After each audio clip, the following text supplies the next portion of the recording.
Hello guys, welcome back to our anime explainer. Guys, please like the video and subscribe to my channel. Today is explanation of Soul Land 2 Peerless Tangmen based on novel. So let's start. Outside the competition stage, Ajin exclaimed at almost the same time as Huo Yuhao retrieved his own ranked carving knife. Wow. Look at that, my dear guests. What has our 66 taken out? It's a carving knife that's entirely green in color, and from my perspective, that carving knife looks like it's been sculpted from a jewel. It's very eye-catching, and it's a green color filled with life energy. It's so beautiful. 66 does have some substance to back him up. It's no wonder he dares to wager against 98. The people that had bet on 98 became a little gloomy once they heard this. 98 couldn't hear what was going on outside, but he seemed to feel something when Huo Yuhao took out his life guardian blade. He looked up, and was momentarily stunned, and his eyes coincidentally met Huo Yuhao's stare. Their gazes met, and he was met with Huo Yuhao's calm and composed smile. He grunted coldly and muttered, "So that's the thing you've been hiding. Let's not talk about the fact that your carving knife is not even ranked, and even if it is ranked, it's more important to see who the user is." Huo Yuhao didn't respond at all. He picked up a piece of rare metal known as multi-ridged devil gold and began his own construction. This metal had a unique characteristic. This metal always seemed like it had uncountable ridges even when it was first mined, but everything else was as smooth like a mirror. This was how the name multi-ridged devil gold came about. Multi-ridged devil gold was different from other metals, because it was inherently resistant to soul power.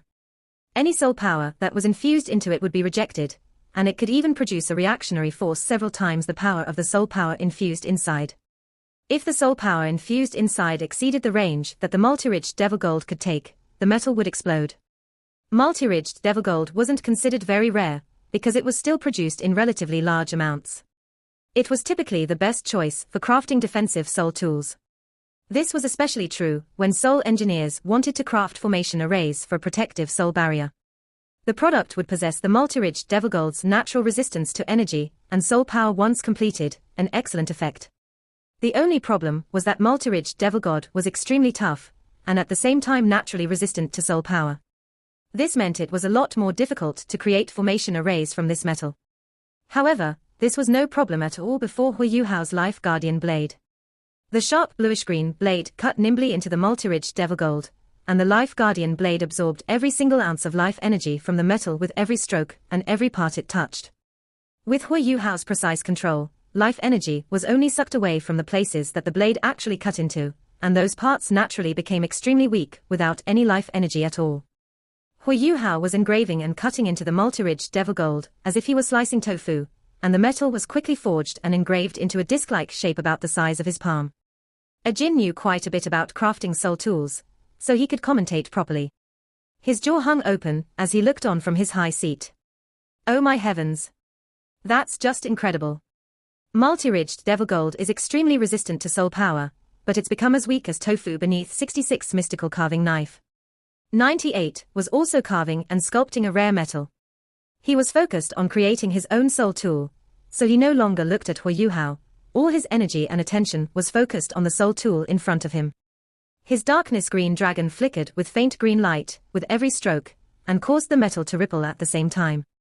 The golden hall outside was in an uproar compared to the competition stage silence. Everybody was discussing things vigorously with their companions and the people they were familiar with. 10 hours was a really long time, and many people started to leave after watching the show for more than 2 hours. However, they were just getting something to eat, and weren't actually leaving. The Dusk Water Alliance's service was exceedingly good. Food and refreshments were provided outside the Golden Hall, everything free of charge. The audience could also redeem blankets free of charge, and the sofas that they were given to sit on were spacious and very comfortable for lying down. Even though these sofas couldn't compare to actual beds, it was much better than sitting up for the next couple of hours. The Golden Hall's lighting became progressively dimmer over time, so the competition stage's lighting stayed the strongest. Some officials got onto the stage discreetly and delivered some food and drinks to the competing soul engineers before they slunk away. They even had thick cotton layers beneath their shoes so that they could avoid making too much sound, and could avoid affecting the competitors. Time continued to pass, and soul tools were completed one after another. Ajin stepped off his high seat after another period of commentating to rest as well. It was getting late, and the gamblers had to rest.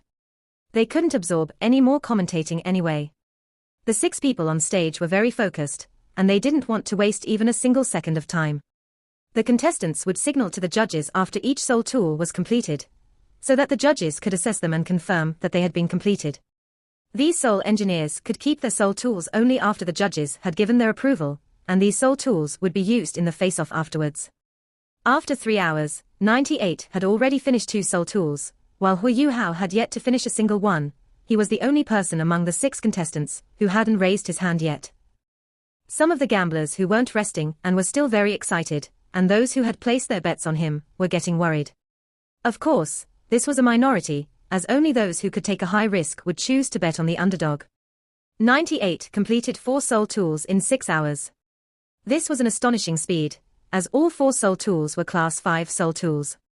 Class 6 soul engineers didn't have to craft Class 6 soul tools if they were limited by time. Soul engineers would have to consider defending themselves first before anything else in a contest between soul engineers, rather than attacking their adversary. Therefore, 1 soul tool was clearly not enough for combat, and having a balanced and suitable combination of soul tools was the best choice. 6 hours went by, but Huo Yuhao still hadn't raised his hand a single time. There were many seemingly sophisticated components on his crafting desk. Some were formation arrays, while others were parts and accessories that the judges couldn't fathom. Nobody knew what exactly he was doing, and they were perplexed that he still hadn't finished a single soul tool. 98 would look up at Huo Yuhao from time to time. His eyes seemed a little doubtful as well. What's this fellow trying to do? Why doesn't he have a single completed soul tool yet? He must have some ability to boast of if he dares to use that thing as his stake. Is he panicking? No, he must be using some special method or technique. His eyes are very focused, and it doesn't look like he's giving up. 98 naturally paid more attention to Huo Yuhao as these thoughts ran through his head. His eyes darted to the crafting desk opposite him intermittently, and his hand movements were naturally a little slower than before. He quickly discovered that Huo Yuhao was actually crafting 1 single soul tool. Those parts and accessories were laid around the table to form a vague shape. He's only crafting 1 soul tool. Is he trying to gamble everything he has on some excessively powerful attack? His eyes closed into slits, and he pondered for a moment longer before he began to craft another soul tool. His movements were conspicuously faster than before as metal dust and fragments drifted all over the place. His eyes flickered with dark and cold light as he thought to himself, "You want to ambush me with an extremely powerful soul tool, huh? Then I will foil your plans before you can even execute them properly." All 6 contestants continued crafting their soul tools nervously and hurriedly. They raised their hands again and again, and the gamblers who were resting before began to wake up. The 10 hours were almost up, and Huo Yuhao was the only odd one out among the 6 contestants who hadn't created a single finished product. 8 hours went by. Huo Yuhao had been working anxiously this entire time, but he finally looked up from his work. There was a clear look of fatigue on his face. He had formidable spiritual power, but he had been tensed up and nervous for many hours. He was truly feeling a little exhausted from crafting this soul tool before him. There were almost 100 accessories and components laid out on the crafting desk before him. Huo Yuhao had designed this soul tool with the Life Guardian blade as its core ever since he remembered that he had the carving knife. This was also the first time that he had attempted to make it, and it was because of this fact that he had to be very careful and meticulous throughout the entire process. Of course, his meticulousness was also highly related to the soul tool's inherent complexity. Huo Yuhao glanced at the hourglass next to him. "I have 1 hour left. I guess I have enough time to finish it." Huo Yuhao wasn't in a hurry. He sat there with his eyes closed so that he could focus his attention, and he channeled soul power across his body to adjust his body's state and his state of mind. His soul power couldn't complete its circulation, because his left arm and his legs were frozen. Therefore, he found it a lot more difficult to adjust his condition and his body's state. This was also a substantial reason why he felt so exhausted after just 10 hours. If he had done this before he was injured, he could continue for 2 days and 2 nights without a problem. "I have to accelerate my absorption of the ultimate ice origin energy of heaven and earth. Fortunately, I found some methods recently." 15 minutes went by, but Huo Yuhao was still sitting there motionless, and the round was inching towards its end. There were very few people who had placed their bets on him, But these few people were still exceedingly displeased as they watched him, and many of them even started to curse and shout. There would be a corresponding doll on the Soul Engineer's respective desks for each Soul tool that they completed. At this point, the Soul Engineer with the most Soul tools had 6 finished products, but Huo Yuhao hadn't even completed one. He wouldn't even be allowed to enter the face-off after this if he didn't have a single completed Soul tool. Everybody looked on as the 10 hours slowly ticked down to 15 minutes. There were only 15 minutes remaining in the Radiant City Elite Soul Engineering Tournament's round of 6. Huo Yuhao had just been sitting there with his eyes closed for almost an hour, resting up. He finally opened his eyes, and his eyes sparkled before he got down to work once again. A formless layer of spiritual detection blanketed his crafting desk, and every single sophisticated component seemed like it was numbered. He raised his right hand to draw a component from the desk's other end toward him using controlling crane capturing dragon, and pressed it down on another part to lock it in before placing them flat on the crafting desk. His right hand began to move like a butterfly meandering through flowers, and he was so fast that he left after images on his crafting desk. The multiple soul tool components of different shapes and sizes that were made from all sorts of rare metals were being continuously assembled by his right hand. A soul tool gradually took form on his crafting desk. Time continued ticking down. The other 5 contestants had already finished their work. Nobody would dare to risk the final minutes to complete their soul tools. They gave themselves enough of a buffer and reserve time during their crafting process, so all their eyes drifted over to Huo Yuhao at the same time. They could see that Huo Yuhao didn't have a single doll on his crafting desk at all, meaning he had no finished product. The other 5 contestants had different expressions on their faces, and even Hikaitu's eyes flickered with a hint of worry. Hongchen's blessing is a Class 9 soul tool. What's he doing? With his spiritual detection to guide him, how can he not create a single soul tool after 10 hours? The hourglass had dwindled down to its final minutes, and the fine grains of sand were gradually flowing away. 98 smiled condescendingly. He was entirely confident of winning even if Huo Yuhao could finish crafting the soul tool he was working on. It was easy to make mistakes when working under such tense conditions. Besides, could this soul tool be operational and effective? In other words, could he really succeed in completing it? Even if he does succeed, I already have a plan to counter that. What can he do with just one soul tool? Yes, his stake was quite impressive. It looked like a defensive soul tool that's at least Class 8. Very suitable for me. It's done. Huo Yuhao raised his right hand vigorously, and his soul tool dropped down onto his crafting desk with a clang. His hourglass still had a teeny bit of sand. The gamblers who placed their bets on him fell back into their respective seats, as if their souls had departed their bodies. Huo Yuhao had finally completed one soul tool, which meant that there was still a thread of hope. A single thread was better than nothing at all. 98 frowned from where he sat opposite Huo Yuhao. He could see that Yuhao had forged a very strange-looking soul tool, that it was shaped like a shield. The shield's physical appearance was split into 3 different parts. There was a protruding center shaped like a sphere and as large as a human head, whose silver-white metal surface shone with gentle bluish-green light. The shield's outer surface was mostly gray metal, with this protruding hemisphere at its center, and otherwise very unassuming. Its outermost circumference was a pale blue metal, and a lot thinner compared to its other parts. One would realize upon closer inspection that this shield was crafted by assembling many different components together. There were multiple rare metals contained inside, and even an established soul engineer like 98 couldn't identify them all with one look. Time's up, contestants. Please stop everything you're doing. Judges, please step forward to assess their soul tools. Ajin was back on the stage. The soundproofing barrier dropped, and clamorous noises immediately flooded the competition stage.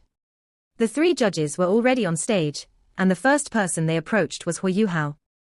Huo Yuhao hadn't produced a single soul tool throughout the entire roundup until the last moment, and they wanted to make sure whether he was qualified to continue in this round. A few people were sitting inside a guest lounge, at the center of a structure, hovering in the air above the Golden Hall. There was a lady dressed in a long black robe seated in the middle of everyone, her baggy and oversized robe covering her entire body. One could only tell her gender from the faint lines of her physical frame. She was wearing a conical bamboo hat, and a black veil covered her face. Only her 2 peculiar bluish-gray eyes were revealed, and they were silently watching everything that was happening outside. The guest lounge was very quiet at this moment. Everybody was just watching without making a sound. What do you think about 66, old 3, the lady sitting in the middle asked plainly. The person she was talking to was an elderly man, who looked about 60 years old. His silver-white hair dangled behind his head, and he had a very tough and muscular physique. He wasn't that young anymore, but his eyes were still exceedingly sharp and pithy. That youth is very sophisticated, Vice Sect Leader. I noticed that he was crafting an extremely complicated composite soul tool from the very beginning, but it's the first time that I've seen this production method. There are 17 formation arrays contained inside. The largest one is an energy-gathering formation array, and it's also the one that's located at the shield's center. He was the slowest when he was creating that formation array, but I couldn't see anything out of the ordinary about it. The other 16 formation arrays should be deflective rays and something of the like. Some are a little different from the rest, and the 6 formation arrays on the outermost circumference should be deflective rays with reversal capabilities, if my eyes didn't fail me. That also means that this shield should have absorbing capabilities. Deflection and absorption at the same time. What's he trying to achieve? The Vice Sect Leader's silver-white eyes showed a little doubt and suspicion. The elderly man shook his head and said, I won't be able to guess that, either. Even though he's not considered a very high-level soul engineer, every soul engineer has his or her own innovations and creativity. This soul tool's complexity can be compared to a Class 7 soul tool, and I can tell from the final assembly phase that there are many gears and other structures that I cannot understand. Most of them should be his own inventions. I have to say that this youth is a genius. I wish to take him in under our wing if it's possible. Another elderly man sitting on the Vice Sect Leader's other side smiled and remarked, even you hold this fellow in high regard. Since that's the case, I'll find someone to talk to him after the contest and ask him about his thoughts. Some of my people told me before this that they've closely inspected the soul tool that he's using for their individual wager, and that soul tool is from the illustrious Virtue Hall. Furthermore, it's likely that the Hallmaster of the Virtue Hall, Jing Hongchen himself, was the one who created it. It's a Class 8 soul tool at the very least, but its actual strength can only be confirmed after proper assessment. The Vice Sect Leader sounded a little surprised. Can he be Jing Hongchen's disciple? But I've never heard of Jing Hongchen having a crippled disciple. Do you think this fellow can defeat your precious disciple? The first elderly man shook his head and said, it's hard to say. Between my 2 disciples, Huangjing is relatively level-headed and steady, and he does things more stably. He's the senior brother, and lives up to his status. However, Mo Ku is more talented. But his greatest weakness is that he is easily arrogant and condescending. He's a little better in front of me, but is always arrogant and condescending towards outsiders. I've reminded him countless times, but he's never kicked the habit. I do wish to see him lose to 66 today, and that's not a bad thing for his future growth and development. The Vice Sect Leader said, we shall wait and see, then. Second Elder, how are the Duskwater Alliance's profits looking from this tournament? The other elderly man that spoke to the first one replied, we have gained almost 33% more than our original projections. The Vice Sect Leader nodded her head and said, very well. After this, we will increase our control over the government's rare metals. You have to send some people when the time comes, as these are our sect's core resources. Yes, the second elder acknowledged respectfully. The 3 judges swiftly made their assessments on the competition stage, and they affirmed that Huo Yuhao had successfully created a soul tool. However, the judges shared the third elder and the Vice Sect Leader's confusion, and they didn't understand why Huo Yuhao would craft a soul tool like that. This was a defensive soul tool in a fight, which meant that Huo Yuhao would be the passive one taking hits. Did he want to defeat his component by grinding down his soul power? 98 didn't look so good when he saw that Huo Yuhao's soul tool was a shield. Initially, he had believed that Huo Yuhao was creating an offensive soul tool with incredible attacking strength. But it seemed like his judgment was wrong, and that meant some of his plans to counter Huo Yuhao were wasted. He had spent 4 hours creating an invincible barrier against Huo Yuhao specifically because of his erroneous judgment. All 6 soul engineers were quickly validated. 98 had 6 completed soul tools, Huo Yuhao had only 1, and 96 also had 6. Hikai 2 had 5, and the remaining 2 had 4 each. 96 and 98 had a great advantage over the others in terms of the number of soul tools they had created. The chief judge took the speaker-type soul tool from a Jin. He announced the number of soul tools that each contestant had finished before he lowered his voice and said, I'll pose my routine questions now. The crafting phase is over, and because this is the round of 6, every soul tool will have to be field-tested, no matter how each one has turned out. Your soul tools have to be proven in battle to show their strengths and their worth. Let me ask you now, does anyone feel that your soul tools are not enough to fight against your opponent? You have the option to back out now. Otherwise, you are responsible for your own injuries, and even your death once we enter the combat phase. There was a lot more tension on the competition stage once this was said, and the atmosphere felt a lot more antagonistic. Many officials were already on stage to remove the 6 crafting desks, and they also temporarily removed the rare metals that were intended as prizes. It was clear that this circular competition stage was where the 6 soul engineers would fight it out. Nobody backed out. The prizes were so rich and generous, who didn't want to give it a shot? Even if someone ended up on the losing end, they could still admit defeat. It was very unlikely for someone to die in a tournament that was focused on comparing soul tools. Very well. Since nobody has decided to back out, we shall commence the combat phase. May I invite 96 and 37 to start the first match. Huo Yuhao's individual bet with 98, along with the incredible value of their stakes, meant that they would probably be the last to fight. The first match would definitely be between the more unbalanced pairs. 37 fought against 96, and was already at a complete disadvantage in his aura and disposition. There was no suspense at all, and 96 took just 5 minutes to achieve an overwhelming victory. Then it was Hikaitu's turn against 85. Hikaitu gradually stepped towards the competition stage with a large cannon on his shoulders. He had crafted 5 soul tools: the black heavy cannon on his shoulder, a round breastplate, a shield, a waistplate, and a helmet. Those were his 5 different soul tools, and he was well equipped in terms of both attack and defense. Almost every single contestant chose this direction. Hikaitu's opponent was a little simpler in comparison. His opponent had a breastplate, and 1 relatively smaller soul cannon on each of his shoulders. He also had a belt-like soul tool around his waist. They were inside the Golden Hall's competition stage after all, and it was a lot smaller than the Continental Elite Youth Soul Master Tournament's competition stage. Neither party had much space to move around, and any long-range attacks could reach the other side in no time. The 3 judges returned to their positions, and the chief judge exclaimed, "Begin." Both Hikaitu and 85 unleashed their martial souls at almost the same time. Hikaitu was very quick, and 6 soul rings rose up from his feet.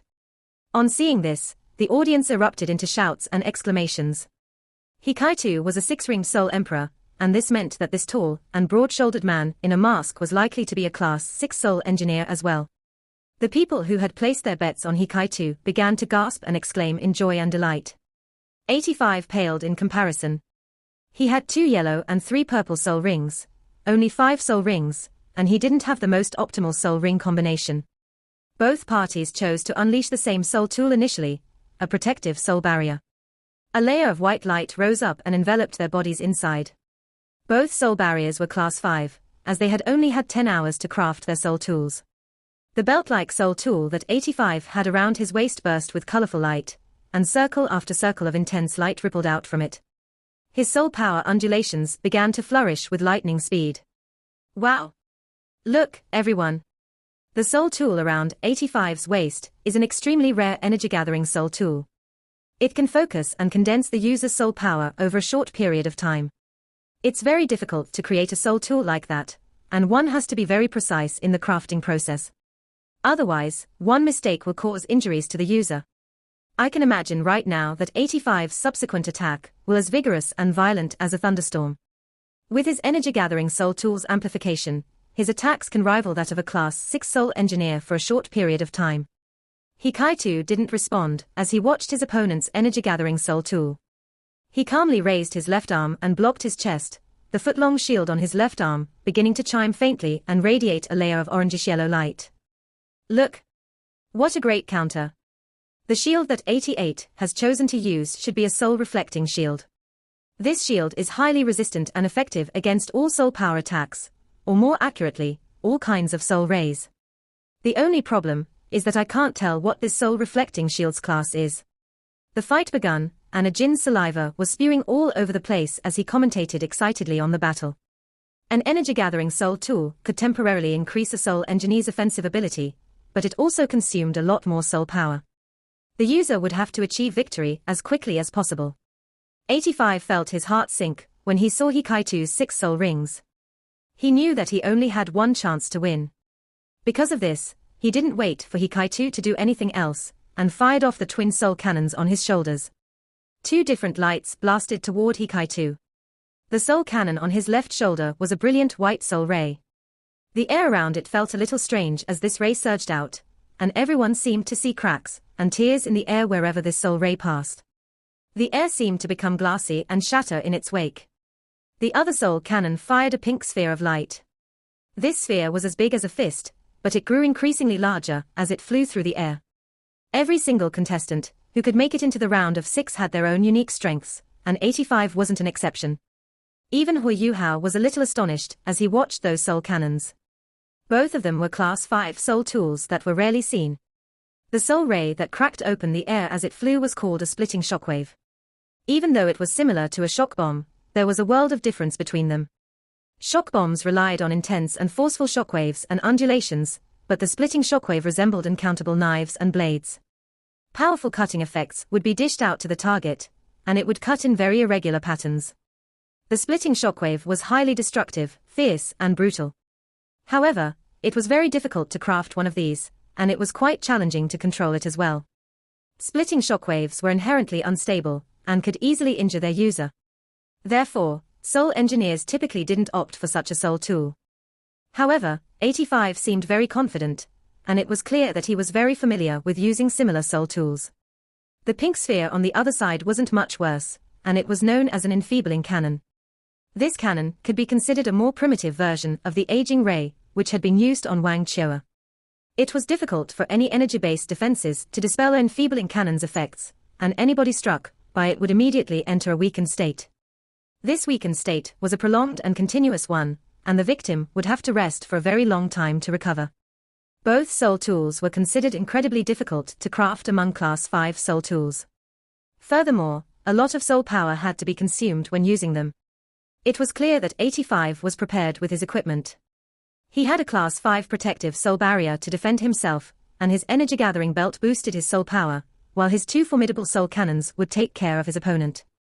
His setup was quite impressive. The splitting shockwave was the first to reach Hikaitu. It clashed with Hikaitu's soul barrier, shrill and ear-piercing sounds ringing out. The audience could see cuts and scars swiftly webbing out across Hikaitu's soul barrier. The splitting shockwave's most frightening characteristic was that it could be fired continuously. As long as the user had enough soul power to sustain his or her attack, this attack could be used continuously and without pause. Of course, this attacking style increased the chances of the soul tool itself breaking apart. The enfeebling cannon shell followed immediately afterwards. It was not hard to imagine that Hikaitu's soul barrier would definitely not be able to withstand the splitting shockwaves if he entered a weakened state, and it was likely that that would be instantly sliced and diced into pieces. 85 immediately took the upper hand as he made his first attack. But Hikaitu wasn't worried or panicky from beginning to end. He pressed his shield and its orange light, and the orange radiance seemed to materialize as it wrapped around his protective soul barrier and barricaded the splitting shockwave without. The cracks and scars immediately vanished. Hikaitu's feet moved as the enfeebling cannon shell came shortly after. He took a step to the left, evading the attack with incredible speed. The fact that his large and bulky body could make such agile and nimble dodging movements was astonishing. The enfeebling cannon charge was locked onto him, however, and began to follow him as he waltzed around. The helmet on Hikaitu's head lit up, a bright silver beam erupting out of it and circling once around his body. The enfeebling cannon charge was pursuing closely behind him, so it was naturally encompassed within this beam's radius, and was instantly scooped up by the silver light. Is this what's known as a Class 5 capturing hand? It can capture any powerful energy-based existence, and is primarily used to counter stationary soul cannons. It's quite a surprise that 88 has created a soul tool like that. It's a very clever creation. Hikaitu's capturing hand wrapped around the enfeebling charge, and its lock-on effects were immediately dispelled. Hikaitu hurled the cannon charge back out towards 85, wanting to give his opponent a taste of his own medicine. The pink light sphere hurtled straight towards 85 at a speed faster than it had originally been launched at. 85 was overcome with shock, but his response was still appropriate. Hikaitu's capturing hand could capture any energy-based entity at a certain speed, but it couldn't keep any lock-on capabilities. 85 dodged to one side and avoided this cannon shell, but his splitting shockwave paused for a moment because of his movements. Right at that moment, a brilliant blue pillar of light surged across the competition stage. This blue pillar boomed like a thunderbolt, and the entire golden hall seemed to tremble and shiver along with it. There was only a protective dome around the competition stage. There wasn't a soundproofing barrier. Therefore, everybody in the audience could hear the crisp and deafening boom. The heavy cannon on Hikaitu's shoulder was finally unleashed, a lightning cannon. This was one of Hikaitu's favorite soul tools. This video will end here.